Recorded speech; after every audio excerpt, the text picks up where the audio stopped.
오늘이 11월 30일 맞죠? 11월 30일이에요. 야, 언제 이렇게 왔나? 실감이 안 날 정도로 세월이 정말 유수와 같다 그러나요? 흐르는 물 쭉 흘러가고 화살같이 지나온 것 같습니다.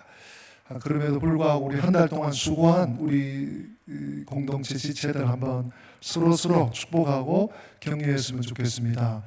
길게는 11달, 짧게는 한 달, 더 짧게는 한 주 고생 많았습니다. 축복합니다. 우리 한번 인사하겠습니다. 한 달 동안 고생 많았습니다. 사랑하고 축복합니다. 예. 오늘이 클라이막스는 아닌 것 같아요. 이 엘리야 스토리에. 그런데 굉장히 중요한 우리 지점에 왔습니다. 왜냐하면 엘리야는 불의 사자입니다. 예, 불의 사자. 그리고 능력의 종. 오늘도 불로 응답하시는 하나님이라는 멘트가 엘리야 입에서 나오는데요. 450명, 정확하게 하면 850명의 바알과 아세라 선지자를 모아놓고 야! 재물 너도 수 한 마리, 너희들도 수 한 마리, 나도 한 마리 해서 각 떠서 너희들은 너희 신에게 제사하고 나는 여호와 하나님께 제사해서 불로 응답하시는 신이 참신 아니냐? 백성들이 아멘 한 거야. 그래서 엘리야의 별칭이 불의 사자입니다. 불의 사자. 능력의 종이고요. 그래서 오늘 이 갈멜산의 전투가 그래서 너나 할 것 없이 엘리야 하면 떠오르게 되고 유명한 전쟁터가 됩니다. 그래서 이 엘리야의 기도가 오늘 설교 제목인데요. 한 시간 가지고는 안 될 것 같아요. 다음 주, 그 다음 주까지 갈지 아니면 그 다음 주에서 마무리가 될지 제가 아직 준비 중에 있는데요. 여러분들 엘리야의 기도를 좀 배웠으면 좋겠어요.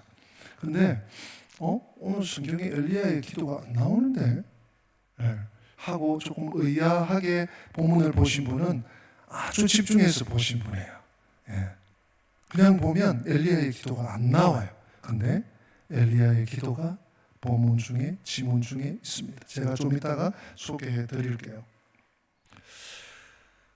해마다 지금 한 3년 정도를 한국교회 트렌드 2023, 23가 24, 25, 올해 26 해서 책을 출간한 귀한 연구소가 있는데 목회 데이터 연구소의 지용근 대표가 계십니다. 참 한국교회에 좋은 공헌을 해주고 계신데 올해 이제 한국교회 백서같이 이렇게 한국교회 트렌드 2026을 발표를 했습니다.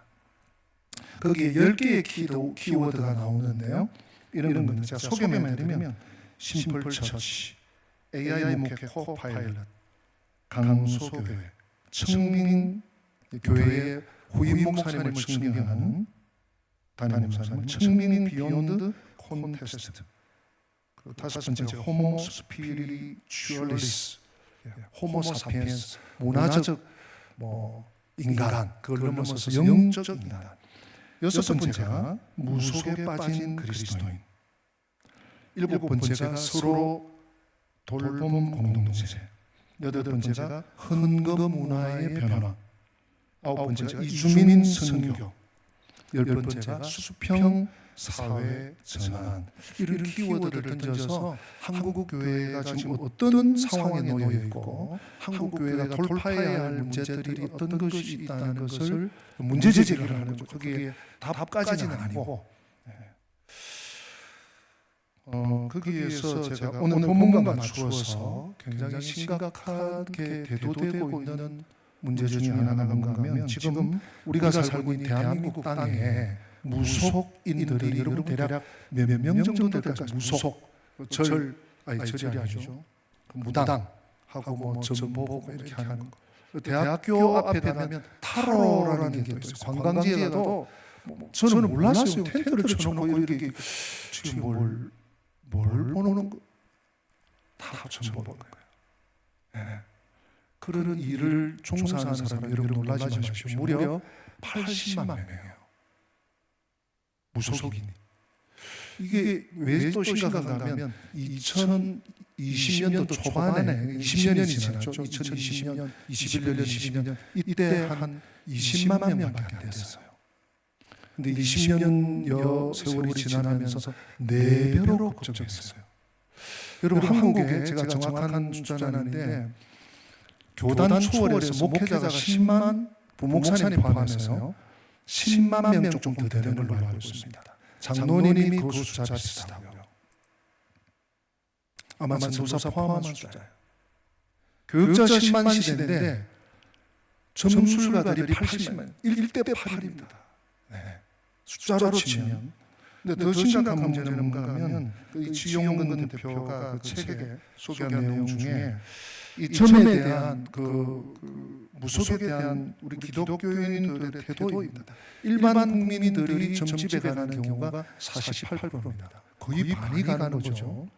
그런데 기독교인 중에 20%가 점을 친다. 이 데이터는 그냥 몇 명, 일부 지역, 이게 아니라 전국에 최소한 7,500명 이상을 대상으로 한 목회자 평신도 각 그룹, 나이별로 그런 데이터예요. 1년 내내 준비한 데이터입니다. 기독교인 가운데 5분의 1이 5명 중에 1명이 1년에 2번, 3번 점을 친다. 그리고 구슬해도 된다. 곧 할 수도 있지, 기독교인도. 하는 비율이 17%예요. 그것은 그렇고 부적은 괜찮다가 24%입니다. 4명 중에 1명은 부적을 지니고 다니든지 부적에 대해서 긍정적이라는 것이죠. 또 고사 지내는 것, 사업을 하면서 집에도 고사 지내는 이러면서 고사 지내는 것 3명 중에 1명이 괜찮다. 기독교인 얘기입니다. 점 보는 거 50%가 점 볼 수 있다 라고 생각하고, 실제로 점집에 가는 사람은 20%지만 5명 중에 1명이지만 재미삼아라도 볼 수 있지가 2명 중에 1명이 점에 대해서 사주 보는 것에 대해서 열려 있다는 얘기예요. 심각한 것이죠.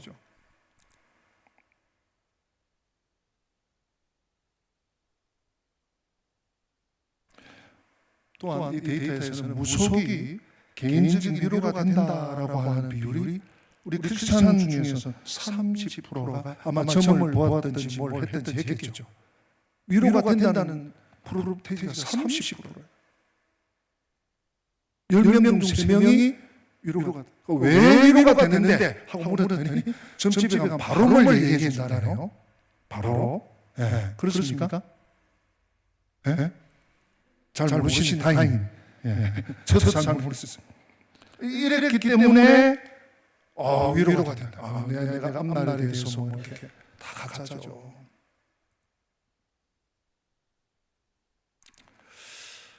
오늘 본문에 여러분 보세요. 21절입니다. 21절. 엘리야와 850명의 점치는 사람들이에요. 우상 섬기는 사람들이에요. 무속인들이에요. 850대 1의 대결을 벌이는 중에 엘리야가 이렇게 얘기합니다. 우리 21절 같이 한번 읽어봅시다.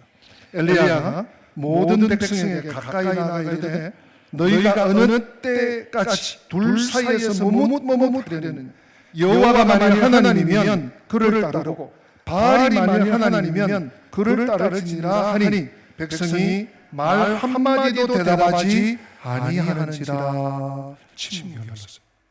엘리야 선지자가 여호와가 하나님이면 하나님을 따르라. 그리고 너희들이 지금 가까이 하고 들어갔다 나왔다가 들락날락 점집 들락날락 하는 그게 신이면 그를 따르라. 머뭇거리지 마라. 오늘 그냥 결정 내자 했더니 백성들이 입을 따다다다 했었어요. 고요해졌어. 말하는 사람은 무색하게. 성령께서 오늘날 한국교회에 그리고 오늘 우리 음반교회 우리 각자에게 말씀하시는 듯합니다. 여러분 우상을 보세요. 성경에 있는 내용이 진짜고 다예요. 6시간, 제가 이 앞쪽 30절 앞에 29절까지 일일이 읽을 가치도 없고 필요도 없을 것 같아요. 뭔가 하면 엘리야 선지자가 우상 저 바알 아세라 선지자라고도 저는 하고 싶지 않아요. 그 추종자들에게 비아냥거리는 야, 너희 신이 어디 외출 나갔냐? 묵상하냐? 더 크게 불러, 더 크게 노래도 불러. 이러고 있는 내용이에요. 무려 6시간 동안 이들이 자기들의 신에 이 850명의 선지자들 기도하고 연하고 노래하고 춤추고 몸을 베고 피를 툭툭 흘리고 그들의 신을 불렀습니다. 찬미도 했습니다. 그러나 바알의 추종자들의 모든 노력과 간청은 소용이 없었습니다. 그들의 재물을 태울 불이 내려오지 않았습니다. 불이 내려와야 진짜다 하고 시작한 이 전쟁에, 영적 전쟁에, 영적 엠파워에 아무 반응이 없습니다. 여러분 우리 눈으로 한번 확인하십시다. 28절 29절인데요 같이 읽어볼까요? 28절 29절을 읽습니다. 이에 그들이 큰 소리로 부르고 그들의 규례를 따라 피가 흐르기까지 칼과 창으로 그들의 몸을 상하게 하더라. 이같이 하여 정오가 지났고 그들이 미친 듯이 떠들어 저녁 소재드릴 때까지 이르렀으나 아무 소리도 없고 응답하는 자나 돌아보는 자가 아무도 없더라. 왜 그럴까요? 가짜니까.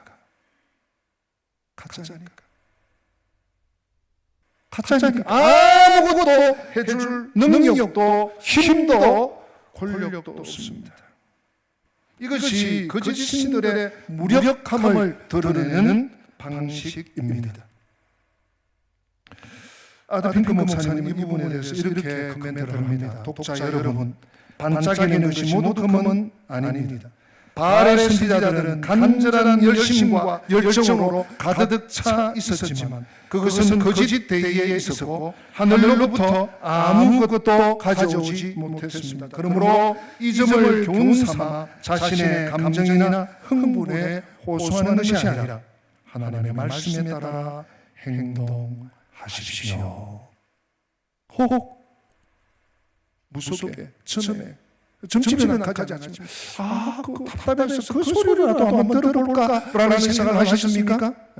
혹 믿기 전에 그곳을 전하려던 우리 식구들 있습니까? 오늘부터 단절하셔야 합니다. 우리는 무엇에 귀를 기울여야 합니까? 성령의 음성에, 하나님의 음성에, 하나님의 말씀에 귀를 기울이고 마음을 열어야 할 줄로 믿습니다. 왜요? 가짜니까. 몸을 베고 피를 흘리고 땡감을 지르고 고승방가하고 자해를 하고 야단한 법석을 쳐도 그것도 한두 명이 아니고 850명. 아무 응답이 없습니다. 그것이 우상입니다. 그것이 무속입니다. 그것이 처음의 현실입니다. 자, 그렇다면 오늘 엘리야의 기도 첫 시간이니까 엘리야의 기도를 한번 상고해 봅시다. 엘리야의 기도는요 두 종류가 있습니다. 첫째는 무언의 기도가 있어요. 그리고 유언, 음성을 드러내는 말로 하는 기도가 있습니다. 우리는 이 엘리야 기도 둘 다를 배워야 합니다. 오늘 본문 30절부터 35절까지는 엘리야의 무언의 기도입니다. 엘리야가 입을 열어서 기도하기 전에 그는 어떤 행위를 하고 있습니다. 행동으로 말하고 있습니다. 행동으로 하나님께 호소하고 있고 행동으로 그 백성들을 향하고 있습니다. 이 행위는, 이 엘리야의 행위는 단순한 행위가 아닙니다. 사실 이 엘리야의 행위는 무언의 기도였습니다. 소리 없는 함성이라는 표현이 아마도 적절할 것 같습니다. 그의 무언의 행위는 그야말로 강력했습니다. 그 세 가지를 우리가 한번 살펴보십시다. 엘리야가 어떤 행동을 하는가? 자, 먼저 30절입니다. 30절 성경 본문을 한번 읽어봅시다. 이거 말고 가까이 나오라 전에 30절, 본문 30절 같이 한번 읽어볼까요? 여러분 성경을 한번 떴습니다. 엘리야가 모든 백성을 향하여 이르되 내게로 가까이 오라. 백성이 다 그에게 가까이 가매 그가 무너진 여호와의 제단을 수축하겠다. 물론 백성들에게는 이렇게 말을 했으면 그런 행동, 이리들 가까이 오라고 멀리지 말고 가까이 오라. 엘리야는 첫 번째 백성들에게 가까이 나오라고 불러모으고 있습니다. 네. 그 이유가 무엇일까요? 네. 백성들의 눈에 똑똑히 보여주고 싶었던 것이 있기 때문입니다. 여러분, 예배 드려도요, 될 수 있으면 가까이 오세요. 멀찍이 도망가기 좋게 뭔 일이 있으면 혹시 이제 전화 올 일이 있어서 그게 안 되는 거는 그럴 수 있어요. 근데 할 수 있거든. 제가 지금까지 20년 동안 한 번도 자리 문제가 되지 않습니다. 예. 물론 이제 연합 예배를 드린다든지 손님들이 온다든지 이럴 때는 될 수 있으면 앞쪽으로 앉읍시다 해서 제가 안내원들에게 지시도 했지만 한 번도 왜 거기 앉습니까? 왜 뒤에 앉습니까? 왜 중간에 있습니까? 앉습니까? 왜 앞에 안 앉습니까? 한 얘기 한 번도 드린 적이 없습니다. 그런데 이 말씀을 잘 보세요. 가까이 와야 보입니다.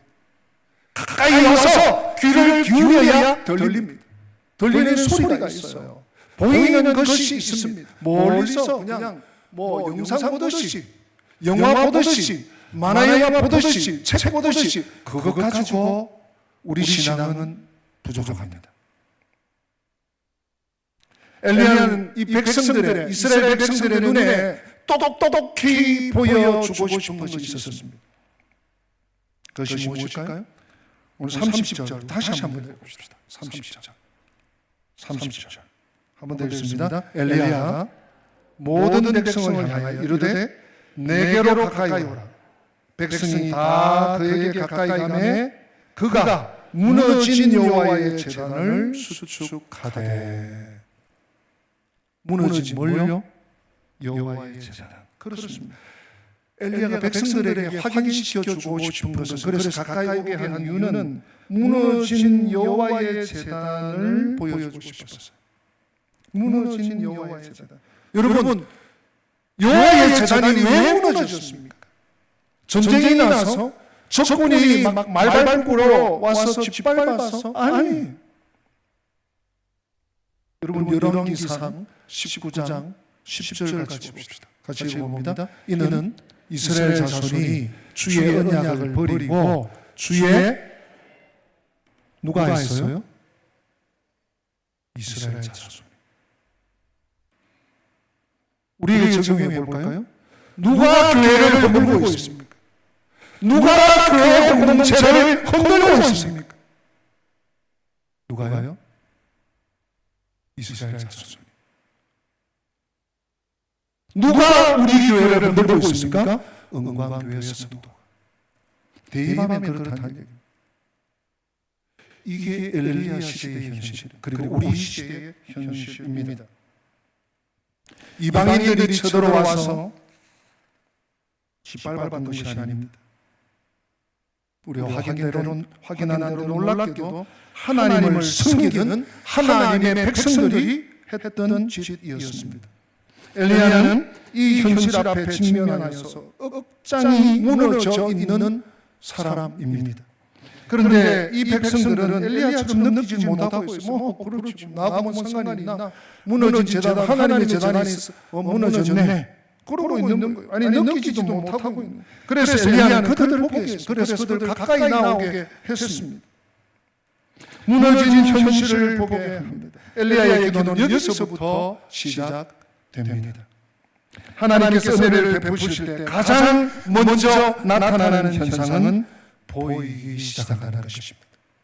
영적 현실이 보이기 시작한다는 것입니다. 자신의 허물과 죄가 보입니다. 자신의 허영과 이기심이 보입니다. 자신이 얼마나 미워하고 시기와 질투로 가득 찼는지 보이기 시작합니다. 보이는 현상입니다. 사랑하는 성도 여러분, 보이는 것이 축복입니다. 여러분, 뭐가 보이십니까? 그래서 우리는 시끄러운 일상에서 때로는 떠날 필요가 있습니다. 광야와 같은 곳에 들어가야 할 필요가 있습니다. 그래서 하나님께서 우리를 광야로 부르기도 하시는 것이죠. 우리의 무릎을 꿇게 하시는 것이죠. 하나님께서 우리에게 주시는 가장 큰 축복 가운데 하나는 영적 본질이 보인다는 사실입니다. 보여야 합니다. 사탄의 속성도 분별되어야 합니다. 보여야 합니다. 이 세상의 정체도 우리 눈에 보여져야 한다. 저렇게 우리를 유혹하고 있지만 그래 그 안에 뭐가 있구나 보여야 합니다. 그래야 빠지지 않습니다. 그리고 무엇보다 우리 자신의 영적 무능함이 보여야 합니다. 하나님을 멀리 떠난 사람들에게 가장 시급한 것은 자신의 수완과 어리석음을 보게 되는 것입니다. 하나님 보시기에 내가 얼마나 더러운지를 보는 것, 이것보다 더 시급하고 더 중요한 것이 없습니다. 이걸 보니까 자꾸 나를 보이는 거예요. 우리 교회 안에 문제를 보니까 자꾸 다른 교회만 보이는 거예요. 엘리야의 마음의 소원이 바로 이것이었습니다. 하나님 백성들이 보게 되기를 원하고 있습니다. 그래서 가까이 오라고, 가까이 오라고, 더 가까이 오라고, 더 땡기라고, 더 앞으로 오라고 백성들에게 요청하고 있습니다. 그러나 이것은 백성들을 향한 요청인 동시에 하나님께서 이 백성들의 눈을 열어달라고 하는 기도요 또한 절규라고 볼 수 있습니다. 두 번째, 엘리야는 어떤 기도를, 무언의 기도를 드리고 있습니까? 31절에 보면 돌이 12개가 나옵니다. 돌 12개. 두 번째로 엘리야는 어떤 행동을 합니까? 돌 12개를 쌓고 있습니다. 어쩌면 이것은 가장 중요한 부분입니다. 오늘 세 가지의 행동을 하는데요. 무언 기도의 앞권에 해당하는 것이 이 지금 선지자의 행동입니다. 돌을 쌓고 있습니다. 엘리야는 지금 이 순간을 얼마나 기다려왔는지 모릅니다. 무려 3년 반, 아니 3년 반 이상 하나님 이 백성을 좀 회복시켜 주셔야겠습니다. 하나님 이 나라를 좀 살려주셔야겠습니다. 하나님 우리를 좀 건져주셔야겠습니다. 그래서 엘리야는요 한시도 허튼 일을 할 수가 없어요. 그래서 12개의 돌을 만지작거리면서 쌓고 있습니다. 여러분 이 12개의 돌이 무엇입니까? 오늘 31절 말씀에 보니까 야곱의 아들들의 지파의 수요를 따라, 야곱의 아들들의 지파의 수, 이 뭡니까? 12지파.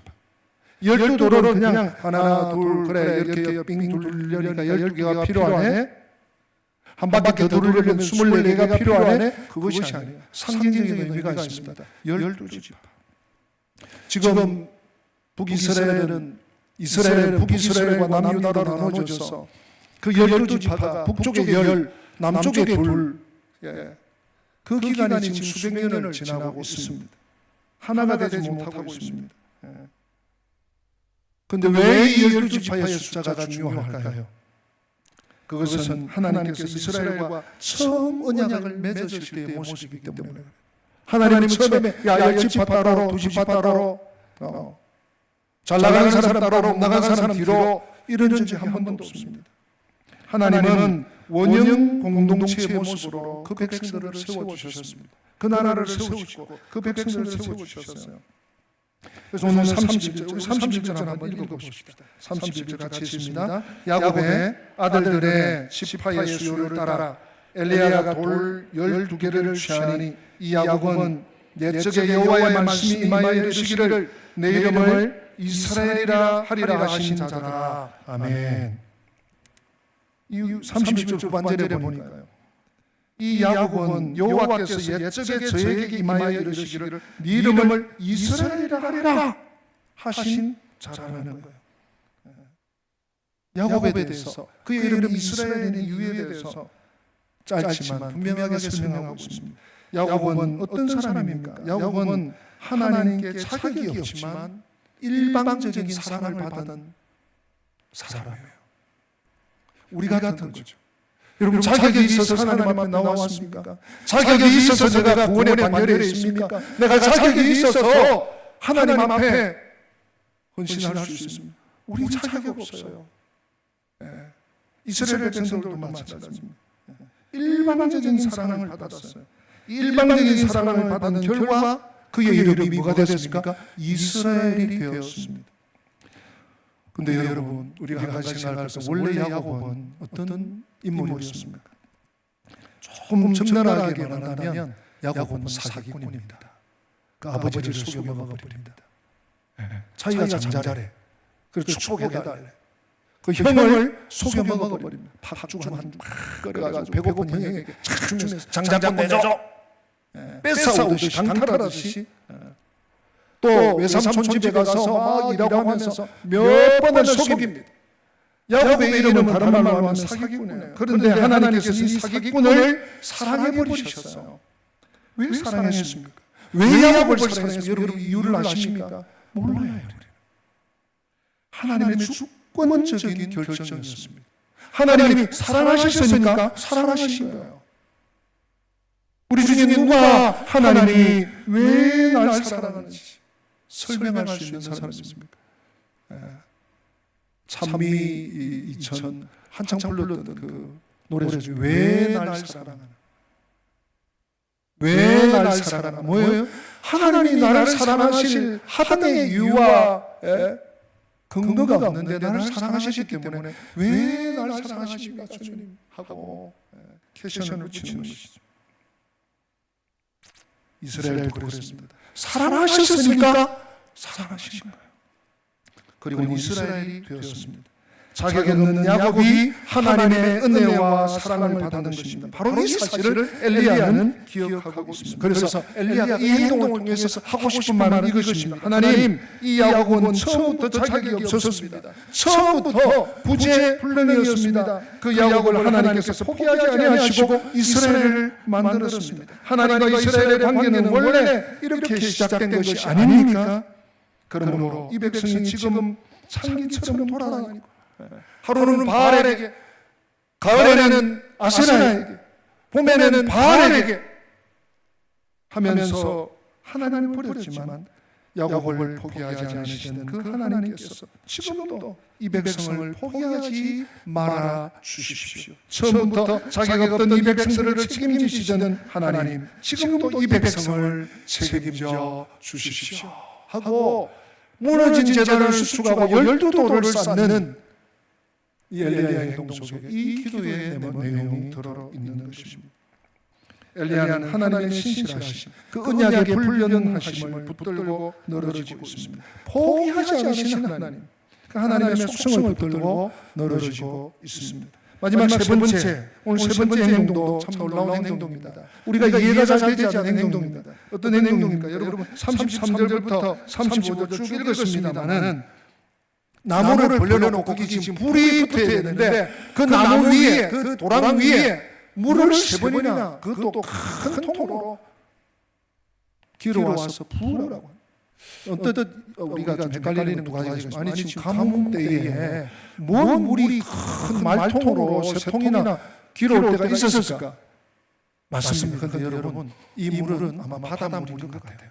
갈멜산이 바닷가와 가깝습니다. 그래서 종들에게 바닷물을 못 먹잖아요. 길어와서 한 번 붓고 다시 붓고 4통씩 3번을 12통을 이런 말통이라고 생각합시다. 한 달을 넘는 거예요. 12통을 다 부었습니다. 3번씩. 그래서 가뭄에 물이 있을까에 대한 설명을 드리고 그렇게 이해를 하시면 되겠고, 또 한 가지는 아니 불이 붙어야 되는데 불이 붙는데 물만 조금 튀겨도 문제인데 그냥 부어버려. 제단 위에 제단의 그 통로에 다 부어버렸어. 무엇을 보여줍니까? 엘리야의 마음속에 흘러넘치는 확신입니다. 제단에 흘러넘친 물과 같이 엘리야의 마음속에는 넘치는 확신이 있었습니다. 그러나 엘리야의 확신은 결코 근거 없는 만용이 아니었습니다. 그는 하나님 앞에 자신의 믿음을 보여드리고 있습니다. 하나님이 하시면 됩니다. 아무리 영적으로 말라 비틀어진 영혼이라도, 아무리 세상의 물에 흠뻑 젖어 있는 영혼이라도 하나님은 다시 그를 안아주실 수 있는 분입니다. 영원한 사랑이 부어질 때, 영원한 하나님의 사랑이 부어질 때 반드시 메마른 나무까지 다시 불이 일어나는 확신입니다.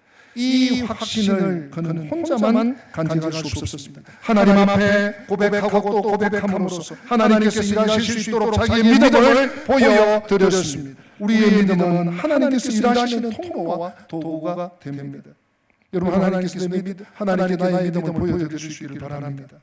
하나님께서는 엘리야의 무언의 말을 듣고 계셨습니다. 엘리야의 입에서 나오는 들리는 소리는 없었지만 그의 마음은 응축된 마치 핵폭탄처럼 폭발하며 하나님의 마음을 흔들어 놓고 있습니다. 그것은 강력함, 강렬함 그 자체였습니다. 그래서 여러분, 엘리야의 기도를 능력의 기도라고 하지 않습니까? 효과적인 기도는 우리 엘리야에게서 배웁니다. 응답되는 기도가 이 엘리야에게 있습니다. 여러분, 무엇이 능력 있는 기도입니까? 능력 있는 기도가 뭘까요? 목소리가 목청이 크면 됩니까? 옥면적이면 됩니까? 미사여로 섞으면 됩니까? 일찍 우리 주님은 그렇게 하지 말라고, 너 있는 그대로 기도하라고 말씀하셨죠. 여러분, 능력 있는 기도가 뭘까요? 말할 수 없는 친밀함 속에서 나오는 기도, 그것이 능력 있는 기도. 하나님 아버지라고만 불러도 하나님이 느껴진, 하나님이 옆에 와 계신 것 같은, 그것이 효과적인 기도, 그것이 응답받는 기도, 그것이 능력 있는 기도예요. 우리 예수님을 보십시오. 예수님의 입에서 나온 한마디 기도는 아버지, 저들의 죄를 사하여 주십시오. 아버지요, 저들을 용서하여 주십시오. 아버지였어, 아버지. 그냥 아버지. 이 한 단어가 예수님의 기도의 핵심이었습니다. 그런데 예수님보다 더 강력한 기도를 드린 인생이 이 땅에는 없었습니다. 오늘 말씀 마치기 전에 아드 핑크 목사님의 코멘트를 여러분들 같이 한번 읽었으면 좋겠어요. 우리 같이 한번 읽어볼까요? 기도는 그리스도인 생활의 탁월한 특권 중 하나다. 기도는 하나님께 체험적으로 접근하고 영원히 창조주께 가까이 다가가고 그리스도인이 구속주와 영적 친교를 나누기 위해, 그것은 우리가 필요한 모든 영적 은혜와 현세적 자비의 공급을 구하는 통로다. 그것은 우리가 지극히 높으신 분께 우리의 필요를 알리고 그분께서 동일한 사역을 해주시기를 바라는 통로다. 그것은 믿음이 하늘로 올라가고 그에 대한 응답으로 기적이 땅으로 내려오는 통로다. 그러나 그 통로가 막히면 그 공급이 보류되고 믿음이 기적이 일어나지 않는다. 참 탁월한 기도에 대한 조명이라고 생각합니다.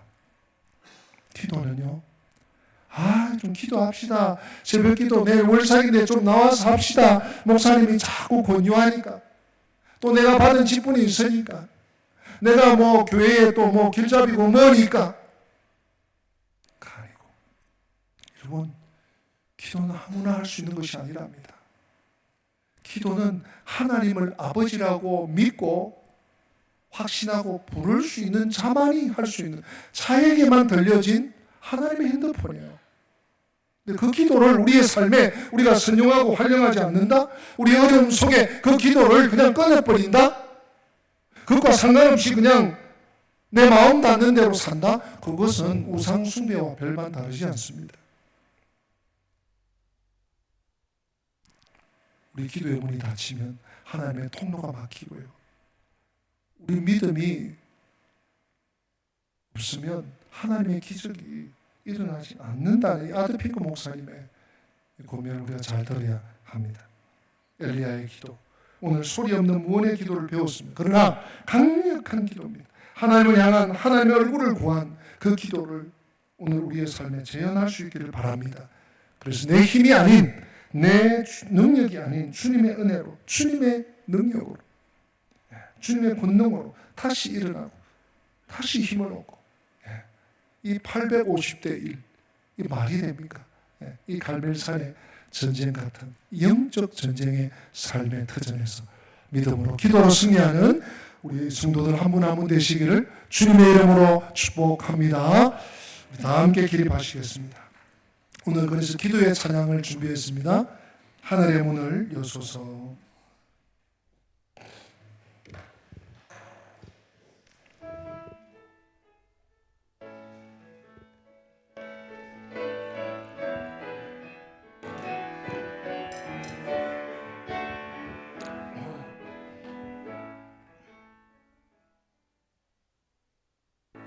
하늘의 문을 여소서. 이곳을 주목하소서. 주를 향한 노래가 꺼지지 않으니 하늘을 열고 보소서. 이곳에 임재하소서. 주님을 기다립니다. 기도의 향기가 하늘에 닿으니 주여 임재하여 주소서. 이곳에 오셔서 이곳에 앉으소서. 이곳에서 드리는 예배를 받으소서. 주님의 이름만이 오직 주의 이름만 이곳에 있습니다. 하나님, 우리가 말로는 기도는 호흡이다, 호흡이 끊기면 어찌 살 수 있노, 기도해야지 하지만 우리의 현실 속에서, 삶의 현장 속에서 얼마나 기도하고 있는지, 또 어떻게 기도하고 있는지, 마치 바알과 아세라를 의지했던 이스라엘 백성들처럼 여기도 기웃 저기도 기웃, 이 말도 한번 들어보고 저 말도 한번 들어보고 필요하면 점집에도 한번 가보고 그러면서 하나님을 계속 맴돌고 있지는 않는지요. 주님, 이 시간 회개하며 자복하며 주님밖에 없습니다. 이 세상의 신, 어둠의 신, 우상, 무속 아무것도 아니라고 하나님 말씀하십니다. 하나님만 붙잡고 주 예수 그리스도를 붙잡고 하나님 아버지께 기도하며 구하며 간구하며 나아가는 저희들의 남은 삶이 되게 하여 주시옵소서. 주 예수 그리스도의 은혜와 하나님 우리 아버지의 사랑과 보혜사 성령님의 그 교통하심이 엘리야의 기도를 배우고 엘리야처럼 기도하고 엘리야처럼 불의 응답을 받기 소원하는 그 삶을 살기 원하는 성도들 머리 위에, 저들의 생업과 앞길 위에, 우리 교회 위에, 이민족과 열방 위에 지금부터 영원토록 함께 계실지어다. 아멘.